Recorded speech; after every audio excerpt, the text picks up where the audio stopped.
मनमोहन उपचाराची किंवा सवय आपल्याला लागते का कायमस्वरूपी?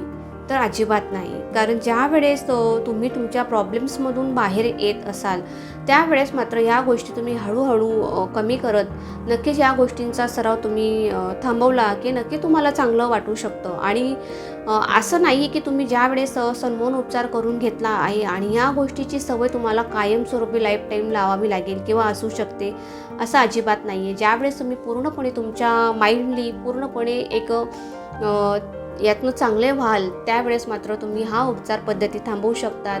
अधूनमधून मात्र तुम्ही काउन्सिलिंग करून घेण्यासाठी तुमच्या थेरपिस्टकडे येऊ शकतात.